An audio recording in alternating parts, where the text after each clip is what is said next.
सभी को जय सिया राम। रामचरितमानस बालकांड, दोहा संख्या 156 और प्रसंग राजा प्रताप भानु का। राजा प्रताप भानु किस प्रकार शिकार के लिए वन में जाते हैं और छोटे मोटे पशुओं का शिकार करते करते वन में अंदर प्रवेश करते जाते हैं और गहरे वन में जब पहुंचते हैं तो वहां पर एक बहुत बड़ा वराह देखते हैं। उस वराह को देख के उनके मन में इतने बड़े शिकार को शिकार कर लेने की इच्छा पैदा हो जाती है और उस शिकार का पीछा करते हुए वे उसके पीछे वन में घुसते चले जाते हैं। और गोस्वामी जी दोहा में लिखते हैं कि नील महीधर शिखर सम देख विशाल वराह। वो वराह देखने में किस प्रकार का था? जब सबसे पहले देखते हैं तो रूप दिखता है। रूप कैसा है उसका? नीले पर्वत के शिखर के समान। अभी अभी जब महाराज मनु और शत्रुपा को भगवान ने दर्शन दिए तो नीलकमल, नीलमणि और नीले जलधर के समान उनका रंग था। यहाँ पर भी रूप में रंग जो है रूप में ही आता है।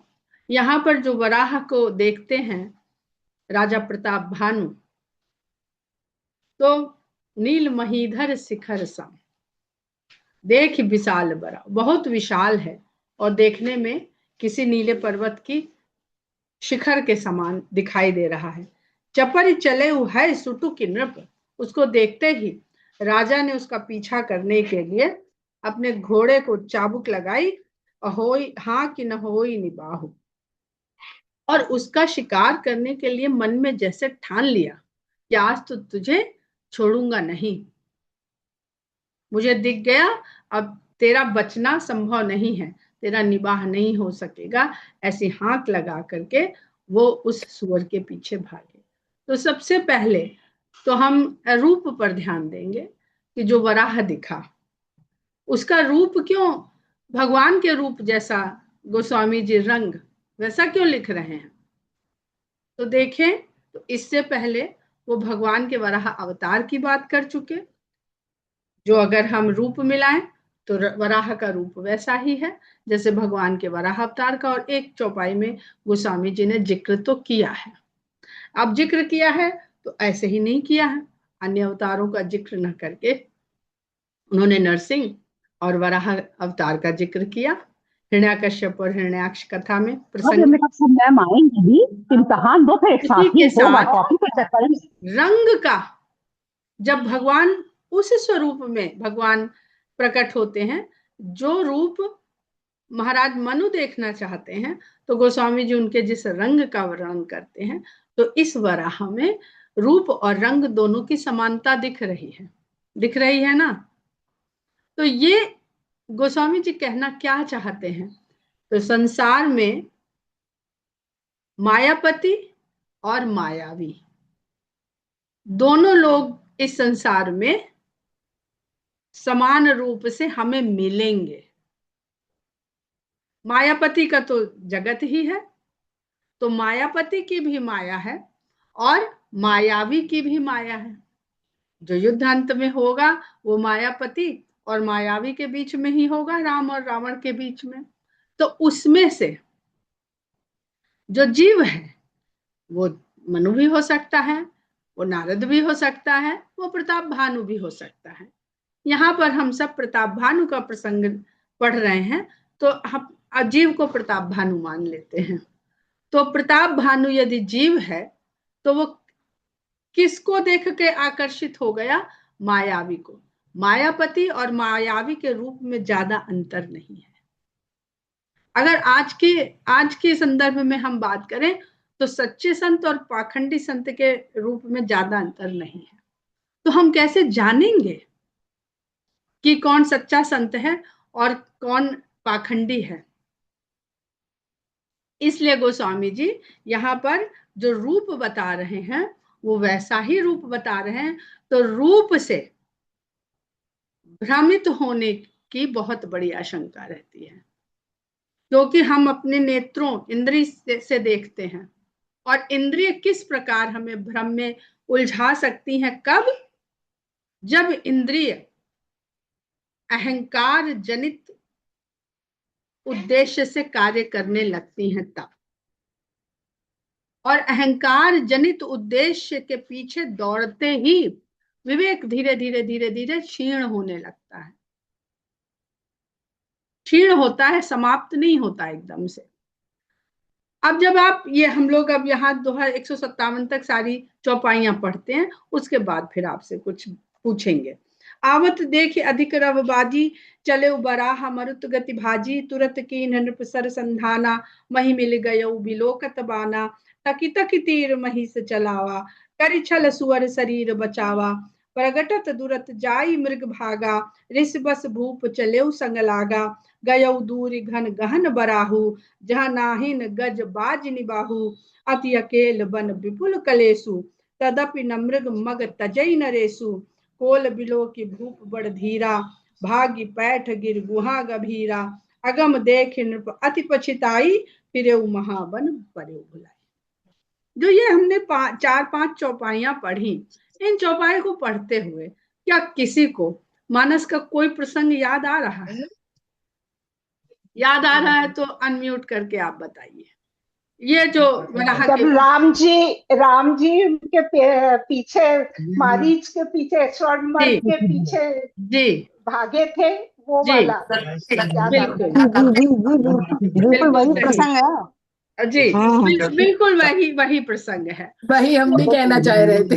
हाँ, सीता जी का हरण हुआ था।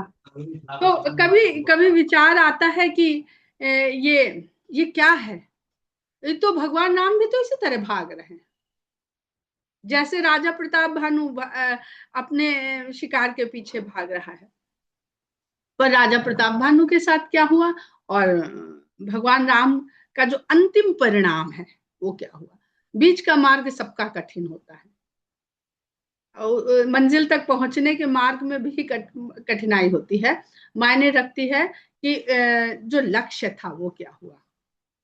अब यहाँ पर ये मायावी है और राजा प्रताप भानु राजा हो गए हैं, राजा के बाद शिकार के लिए गए हैं और अब मतलब क्या कहते हैं कि चक्रवर्ती सम्राट हो गए हैं। लेकिन जो विषय जनित इंद्रियां हैं उसकी पूर्ति के लिए वो अभी भी शिकार में जाते हैं और छोटे मोटे शिकार करके उनका अहंकार पुष्ट होता है। जब बड़ा शिकार देखते हैं तो उसको मार के उनको क्या लगेगा? उनका अहंकार तुष्ट होगा।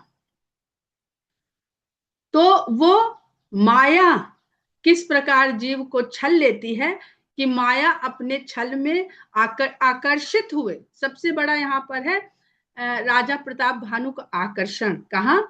उस बहुत विशाल वराह की ओर।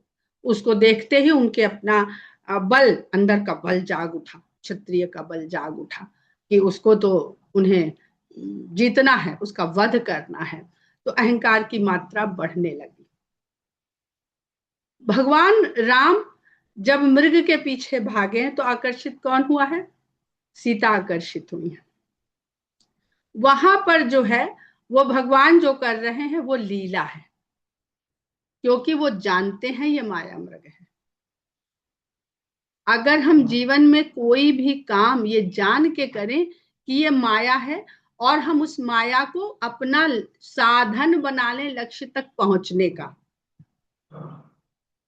लक्ष्य क्या है? धर्म की स्थापना, आसुरी शक्तियों का नाश। तो माया की मात्रा शुरू से कह रहे हैं, माया एक मीडियम है, उसके बिना कुछ हो नहीं सकता। तो माया को भगवान राम और सीता दोनों मिलके, लक्ष्मण को भी नहीं पता है, वो माया को साधन बनाते हैं लक्ष्य की प्राप्ति का। अपनी लक्ष्य का उनका अपना कोई लक्ष्य नहीं, धर्म की स्थापना, पृथ्वी का कल्याण, मानव जाति का कल्याण, स्त्री कल्याण। और यहाँ जो प्रताप भानु का उद्देश्य है वो अपने अहम की तुष्टि करना। तो जब हम अपने अहम की तुष्टि करते, जैसे ही हमारी इच्छा पैदा होती है वैसे ही माया हमें माया तो छल करके बैठी हुई है। माया को जान के चलना और माया को न जान के, यानी अज्ञानता में और ज्ञान में। अज्ञानता में हम माया के पीछे भागेंगे तो फंसेंगे, ज्ञान में हम माया के पीछे जाएंगे तो हम फंसेंगे नहीं, हम कोई ना कोई उद्देश्य की पूर्ति करेंगे। इसको हम बाद में और अच्छी तरह से इसको कहने का प्रयास करेंगे। पहले हम लोग यहाँ देखते हैं, आवत देखे अधिक रव बाजी, चले बराह मरुत गति भाजी। वो पवन वेग से भाग चला, तुरंत कीन नृप सर संधाना। और माया कभी छुपती है, कभी प्रकट होती है। हमारी इच्छा लगता है बस बस बस बस बस पूरी होने वाली है। क्रिकेट मैच देखते हैं ना, बस लगता है अगला छक्का पड़ा और हम मैच जीत गए और बॉल चूक जाती है। तो माया इसी तरह से, एक उदाहरण ले लिया, सफलता और असफलता हमें दिखाती रहती है ताकि हम पीछे पीछे भागते रहें। एकदम असफल भी नहीं करती, एकदम असफल कर देंगे डिप्रेशन में चला जाके आदमी छोड़ देगा या वैरागी हो जाएगा। लेकिन वो थोड़ी थोड़ी सफलता देती रहती कि देखें, इसको फंसाए रखने के लिए थोड़ा थोड़ा टॉफी बिस्कुट देते रहना चाहिए, तो वो पीछे पीछे आता रहेगा। तुरंत कीन नृपसर संधाना, मही मिल गयो बिलोकत बाना। बान को देखते ही धरती से चिपक जाता है। म्यूट रखिए प्लीज। तकी तकी तीर महिष चलावा, करे छल सुअर शरीर बचावा। प्रगटत दुरत जाई मृग भागा। मृग माने पशु होता है, इसीलिए मृगया कहते हैं। ऋषि बस भूप चले संग लागा, गयो दूर घन गहन बराहु। अब इसको वन अगर ना माने, इसको जीवन मान ले, तो हम मन के इस जंजाल में फंसते जा रहे हैं। जो हमें चाहिए, मन रूपी वन में फंसते घुसते चले जा रहे हैं। गयो दूर घन गहन बराहु। वराह तो घने जंगलों में जाके घुस गया। जह नाहिन गजबाज निबाहु, जहां पे ना तो घोड़े का ना हाथी का कोई निबाह ही नहीं, ना तो अब वहां पर मन की गति चल पा रही है, ना वहां पे अपने जो धर्म है उसकी भी गति नहीं चल पा रही है। मन बुरी तरह फंस गया, समझ में नहीं आता अब करें तो करें क्या, जाएं तो जाएं कहां। अति अकेल बन विपुल कलेसु। और उस घने जंगल में वो अकेला घुसता चला गया, फंस गया, और जंगल में तो क्लेश ही क्लेश था। तदपि नमृग मग तजई न रेसु। उसके जो साथी थे पीछे छूट गए, लेकिन उस मृग का पीछा करता हुआ मार्ग राजा ने छोड़ा नहीं। कोल बिलो की भूप बड़ धीरा, भाग्य बैठ गिर गुहा गभीरा। ये संसार पूरी तरह से कभी मिलता नहीं है, कोई लक्ष्य ऐसा है नहीं जो पूरी तरह से मिल जाए, कुछ ना कुछ शेष रह जाता है। तो जब उस पशु ने देखा कि राजा तो बड़ा धीरवान है और पीछा छोड़ ही नहीं रहा है, तो वो फिर जाके एक गहरी गुफा में जो जंगल में थी उसमें जाकर के घुस गया। अगम देख नृपति पछताई। अब राजा को समझ में नहीं आ रहा ये गुफा कौन सी है, अपने भीतर की ही गुफाएं हैं, कुछ नहीं दिख रहा है, अंधकार ही अंधकार है, कोई रास्ता नहीं सूझ रहा है। तो जब राजा ने देखा यहाँ तो अगम्य है आगे जाना, ना तो आगे जा सकते हैं क्योंकि वो कहाँ पशु जाके छुप गया, और पीछे देखता है तो लो रास्ता भी छूट गया, भूल गए, सब छूट गया, तो पछताता है। तब पश्चाताप होता है कि किसके पीछे भाग रहे थे।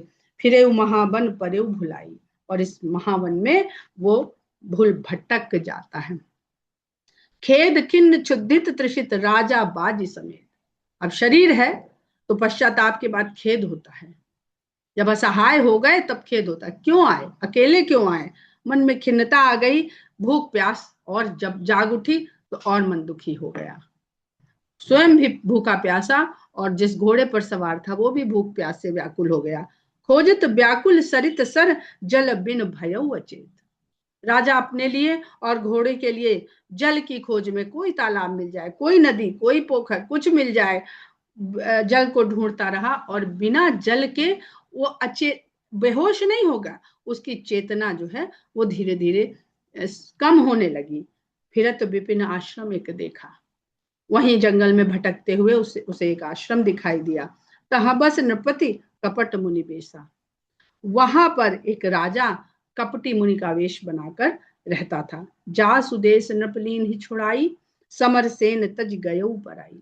ये वो राजा था जिसका राज्य प्रताप भानु ने युद्ध में जीत लिया था। और ये राजा जो हारा हुआ था, जब इसने देखा कि उसकी हार हो रही है, तो वीर के समान लड़ा नहीं, योद्धा के समान लड़ा नहीं, अपनी सेना को छोड़ के भाग खड़ा हुआ।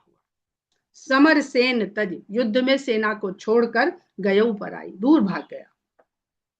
समय प्रताप भानु कर जानी, आपन अति असमय अनुमानी। उसने अपने आप को क्या समझाया कि अभी ये प्रताप भानु का समय चल रहा है, तो मुझे भाग लेना ही उचित है, मेरा तो बुरा समय चल रहा है, ऐसा अनुमान करके वो वहां से भाग खड़ा हुआ। गयऊ न गृह मन बहुत गलानी, अब अपने घर कैसे जाता, राज्य तो प्रताप भानु के अधीन, और युद्ध से भागा हुआ क्षत्रिय, उसके कहीं कोई उसका आदर सम्मान नहीं होता है। तो वो घर भी नहीं गया, मन में ग्लानि भर के, मिला न राज ही नृप अभिमानी, और इतना अभिमान था कि प्रताप भानु राजा से उसने संधि भी नहीं करी। ऋषि उर मारी रंक जिमि राजा, विपिन बसई तापस के साजा। उसने अपना क्रोध को इस तरह मन में मार लिया जैसे कोई रंक मार लेता है। क्या अपमान किसी दरिद्र का नहीं होता है, रंक का नहीं होता है, लेकिन वो उसका अपमान होता है तो अपने को निर्बल जान के वो खून के घूंट पी के रह जाता है, पटकनी नहीं दे पाता है। लेकिन किसी सबल से टकरा के देखिए, उसका अपमान करके देखिए, वो पूरा मोर्चा लेता है। तो उसने रिसुर मारी, अपने क्रोध को अपने हृदय में ही उसने मार लिया। रंक जिमि राजा, राजा ने रंक की तरह व्यवहार किया, अपने क्रोध को खुद ही पी लिया। विपिन बसई, और तपस्वी का वेश करके राजा जंगल में जाकर के रहने लगा। दासु समीप गवन नृप कीन्हा, यह प्रताप रवि तेहि तब चीन्हा। उसी राजा के पास, राजा प्रताप भानु उसके पास पहुंचे, भूख प्यास से व्याकुल होके, तो उस कपटी राजा ने, जो तपस्वी बन के रह रहा था, उसने रवि प्रताप को पहचान लिया, क्योंकि उसका तो एक वही शत्रु था, और प्रताप भानु तो बहुत राजाओं को जीत चुके थे, और वो वेश भी बदले हुआ था। आज भी बहुत सारे अपराधी वेश बदल के कहीं कहीं जाके, दूर देश में जाके, दूर प्रदेश में, दूर जिलों में रहने लगते हैं, अपनी पहचान छुपाकर। राव त्रिषित नहीं सो पहचाना, इसीलिए गोस्वामी जी ने लिख दिया कि खोजत व्याकुल सरित सर, जल बिन भयउ अचेत। वो तो वैसे ही अचेत जैसी अवस्था में था, उसके लिए भी इस समय जीवन का उद्देश्य केवल प्यास बुझाना था। तो राजा प्यास से व्याकुल था, इसलिए वो उसको पहचान भी नहीं पाया। देख सुबेश महामुनि जाना, रूप की ही बात हो रही है। सुंदर वेश तपस्वी का देख करके उसने यही जाना कि ये कोई महामुनि है। उतरि तुरगते कीन्ह प्रणामा, घोड़े से उतरा और उन्हें प्रणाम किया। परम चतुर न कहु निज नामा, अभी विवेक क्षीण हुआ है, विवेक समाप्त नहीं हुआ है। प्रणाम करता है, और प्रणाम करते हुए अपने परिचय में अपना असली नाम नहीं बताता। भूपति त्रिषित बिलोक तेहि सरवर दीन दिखाई, मज्जन पान समेत है यकीन नृपति हरिसाई। राजा को प्यासा देखकर उस तपस्वी बने हुए राजा ने उसे निकट ही सरोवर के बारे में बता दिया। राजा अपने घोड़े समेत वहां पर गया, उसने पानी भी पिया और स्नान भी किया, और इस प्रकार अपने शरीर को थोड़ी थकान दूर करके वो थोड़ा रिलैक्स्ड हुआ, हर्षित हुआ। गए श्रम सकल सुखी नृप भयो, इस प्रकार उसकी थोड़ी थकान जब दूर हो गई और राजा ने सुख का अनुभव किया, निज आश्रम तापस ले गए। तब उस तपस्वी बने हुए राजा उसको अपने साथ अपने आश्रम ले आया। आसन दीन अस्त्र भी जानी, पुनि तापस बोले मृदवानी। उसने कहा कि रवि तो अस्त हो गया है, आप यहीं आसन ग्रहण करिए। वहीं आसन ग्रहण करवाया, और उसके बाद तपस्वी बहुत मधुर वाणी बोलता है,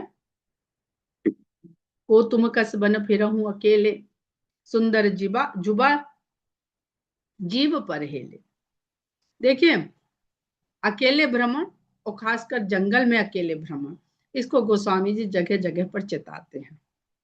सीता जी वन में अकेली रह गई, माता सती वन में अकेली पहुंच गई भगवान राम की परीक्षा लेने, और यहाँ पर प्रताप भानु अकेले जंगल में फंस गए, अपने सभी लाव लश्कर को पीछे छोड़ करके।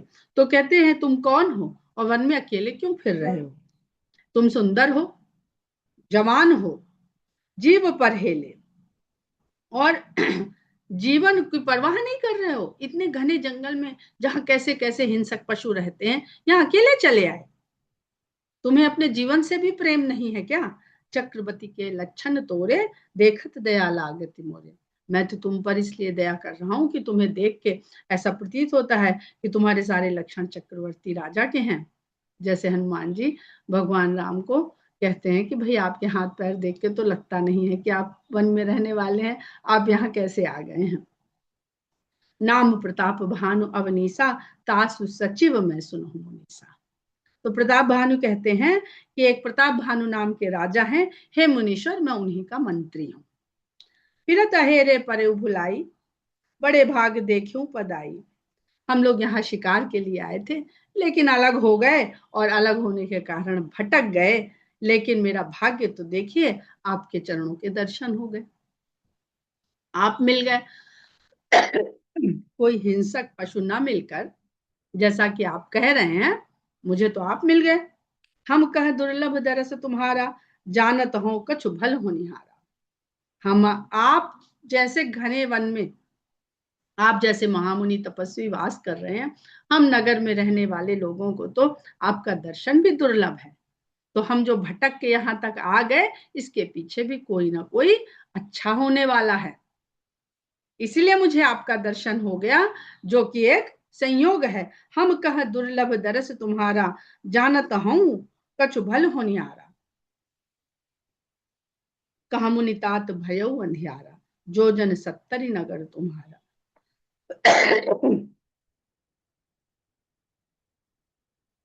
तो मुनि कहते हैं कि हे तात, देखो सूर्यास्त हो चुका, अब तो अंधेरा भी हो गया, और तुम्हारा नगर तो यहाँ से 70 योजन की दूरी पर है। निशा घोर गंभीर बन, पंथ न सुनहु सुजान, बसहु आजू अस जानि तुम, जायु हो तो बिहान। हे ज्ञानी, आप ये सुनिए कि एक तो रात्र, ऊपर से घनघोर जंगल, जहां पंथ अंधेरे में कोई रास्ता मार्ग आपको सुझाई नहीं देगा। तो ऐसा करिए, आज की रात यहीं बस जाइए, यहीं निवास करिए, सवेरा होते ही चले जाइएगा। तुलसी जसी भवितव्यता, तैसी मिलई सहाय, आपुनु आवई ताहि पहि, ताहि तहां ले जाए। तुलसीदास जी कहते हैं, जो होनिहार होती है, जो होनी होती है, वैसी ही सहाय मिल जाती है, वैसा ही संयोग बन जाता है। या तो वो स्वयं आ जाती है आपके पास जो होनी है, या वो स्वयं होनी आपको वहां ले जाती है जहां से आपकी होनी का होना निश्चित है। बहुत ही प्रसिद्ध दोहा है ये। भले ही नाथ आय सुधर सीसा, बांध तुरग तरु बैठ महिषा। राजा ने कहा, आप बिल्कुल भली बात कह रहे हैं, बिल्कुल सही कह रहे हैं, मैं इसे मानता हूं। और घोड़े को बांध करके राजा वहीं पर बैठ गया। नृप बहुभांति प्रशंसे उताही, चरण बंदी निज भाग्य सराही। ऐसे आतिथ्य के लिए वन में फंसने के बाद राजा उस तपस्वी की प्रशंसा करते हैं और अपने भाग्य की सराहना करते हुए उनके बार बार चरण वंदना करते हैं। पुनि बोले मृद गिरा सुहाई, जानि पिता प्रभु करऊं ढिठाई, मोहि मुनि सुत सेवक जानी, नाथ नाम निज कहो बखानी। अब दो जने बैठ गए हैं तो कुछ वार्तालाप तो होएगा ही होएगा। तो कोमल वाणी में राजा प्रताप भानु कहते हैं कि मुझे पुत्रवत जानिए, मैं किसी और जिज्ञासा से नहीं पूछ रहा हूं, पिता समझ के आपसे एक और धृष्टता कर रहा हूं कि मोहि मुनीस सुत सेवक जानी। हे मुनीश्वर, मुझे अपना दास समझ लीजिए, पुत्र समझ लीजिए। हे नाथ, अपना नाम बखान करके कहिए, यानी अपना परिचय भी तो दीजिए। कही न जान नृप नृपहि सो जाना, भूप सुहृद सो कपट सयाना, बैरी पुनि छत्री पुनि राजा, छल बल कीन्ह चाहि निज काजा। उस कपटी तपस्वी को राजा तो नहीं जानते, प्रताप भानु नहीं जानते, पर प्रताप भानु को वो दूसरा राजा जान रहा है। भूप सुहृद, राजा तो हृदय से सरल हृदय का है, लेकिन जो तपस्वी बना बैठा है वो बड़ा कपटी है, कपट में बहुत सयाना है, वो राजा का शत्रु भी है। एक ऐसा राजा भी है जिसका राज्य छिन गया है और शत्रु भी है। तो राजा भी है, क्षत्रिय भी है और बैरी भी है। तो क्या इनका स्वभाव होता है कि वो अपना कार्य सिद्ध करना चाहते हैं, चाहे छल से चाहे बल से। अब बल से क्यों करना चाहता है? क्योंकि क्षत्रिय है और राजा है। छल क्यों करना चाहता है? क्योंकि शत्रु है। जब शत्रुता का भाव आ जाए तो फिर कहते हैं ना कि ये न के न प्रकार है, मोहब्बत और जंग में सब जायज है। लेकिन ये हमारी संस्कृति नहीं है। हमारे यहाँ धर्म युद्ध ही होते हैं, युद्धों के जो नियम है उसी तरह युद्ध होते हैं। तो यहाँ पर इसको इसीलिए कपटी कहा गया है। ये चौपाई से क्षत्रियों के कैरेक्टर सर्टिफिकेट न दिया जाए, उसके पहले ये देख लिया जाए कि ये किस प्रकार के राजा को कहा जा रहा है, किस प्रकार के क्षत्रिय को कहा जा रहा है, या किस प्रकार के शत्रु को कहा जा रहा है। समुझत राज सुख समुझ राज सुख दुखित आराती अमा अनल इव सुलगई छाती। समुझ राज सुख, वो राजा का प्रताप देख रहा है, उसके यश को देख रहा है, और उसके यश को देख के दुख से उसका हृदय बिल्कुल आर्त है, दुखी है, और उसकी छाती कुम्हार के आवा के समान सुलगती रहती है। सरल बचन नृप के सुनिकाना, बयर संभारी हृदय हर्षाना। उसने देखा कि ये तो मुझे बढ़िया श्रेष्ठ मुनि ही समझ रहा है और इतनी सरलता पूर्वक ये बात कर रहा है, तो इसको साध लेना, इसको अपने वश में कर लेना मेरे लिए ज्यादा मुश्किल नहीं होगा। सरल वचन नृप के सुनिकाना, जब उसने इस प्रकार के सरलता से भरे वचन सुने तो अपने मन में वैर को संभाल लिया, यानी जो उसके मन में चल रहा था वो अपने भाव को नहीं आने दिया, कटुता के भाव को नहीं आने दिया, हर्षित हृदय दिखाया उसने। और कहता है, कपट बोरी बानी मृदुल बोले जुगति समेत, नाम हमार भिखारी अब निर्धन रहित निकेत। बात सही कर रहा है लेकिन स्पष्ट नहीं कर रहा है।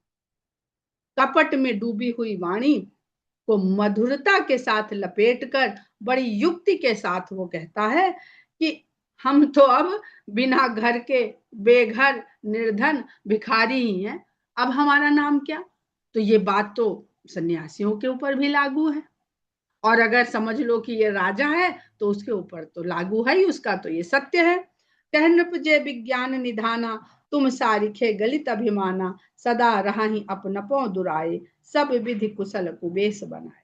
यहाँ से बहुत प्रसंग बदलेगा, हम लोग यहाँ पर थोड़ा सा विराम लेते हैं, और जो अभी हम लोगों ने पढ़ा प्रसंग वराह का, उसके कुछ बिंदु हम आप लोगों से साझा करने चाहते हैं। तो जो वराह अवतार को सबसे पहले समझिए, वराह अवतार और वराह नामक ये पशु, वराह अवतार मायापति हैं और वराह पशु मायावी है।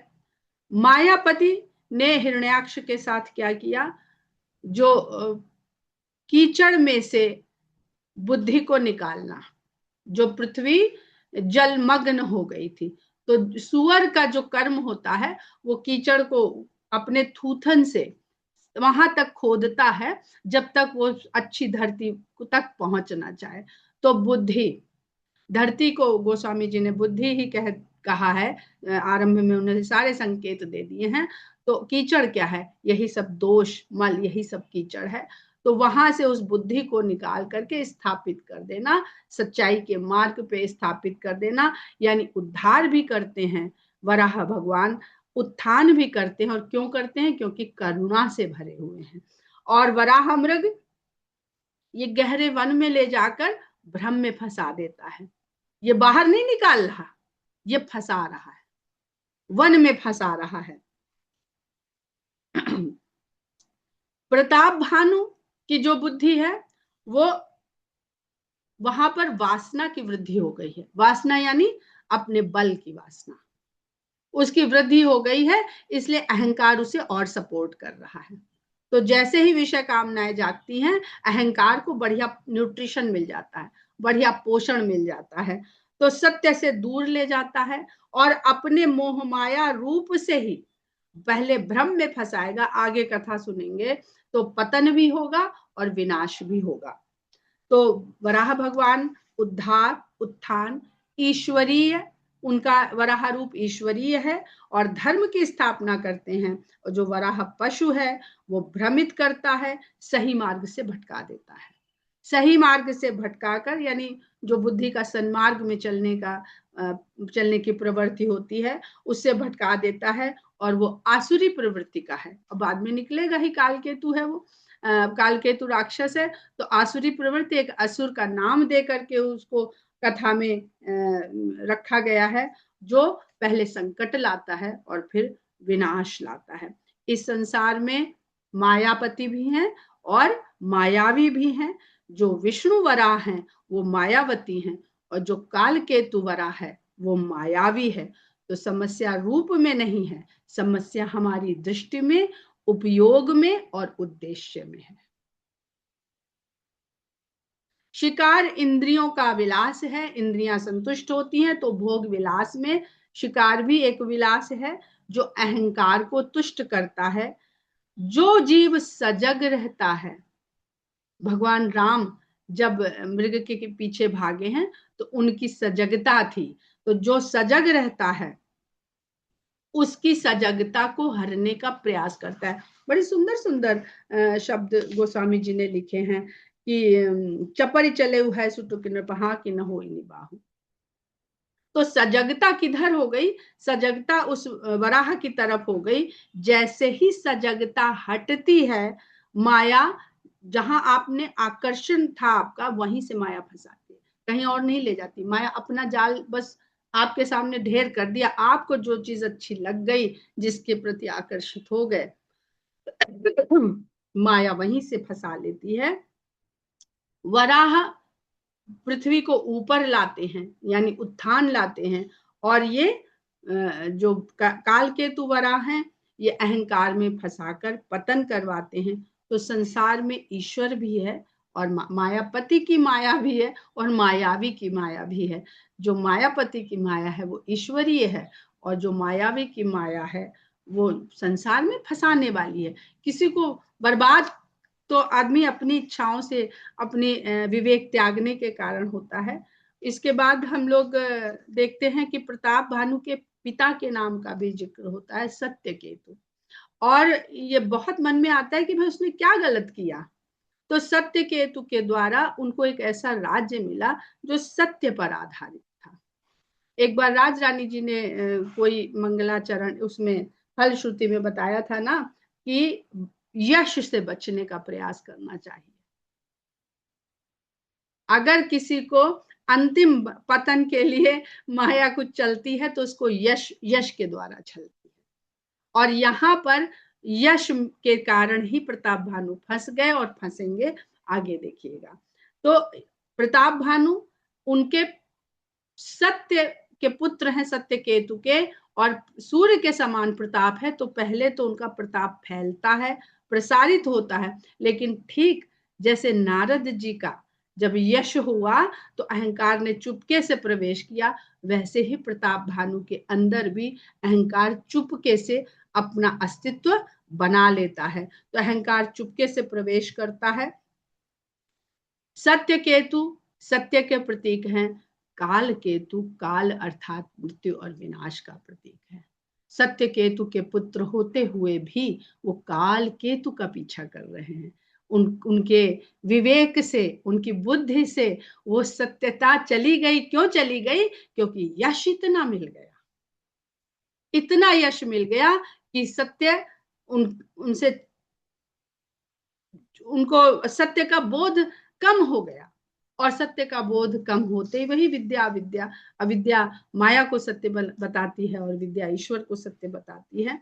तो यही पूरे प्रसंग में समझने का प्रयास करिएगा, और उसके बाद जब ये हो जाएगा तो हम लोग स्वर्ण मृग से थोड़ा बहुत तो आप लोग को समझ में आ ही गया होगा, जिस प्रकार से गोस्वामी जी ने बहुत ही सुंदर रूप से लिखा है।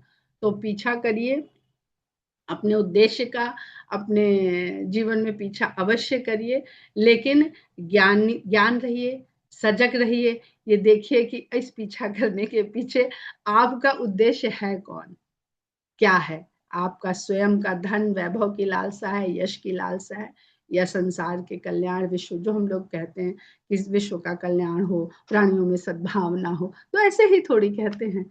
यही उद्देश्य, यही लक्ष्य सबके कर्म का होना चाहिए। जय सिया राम। जय श्री राम।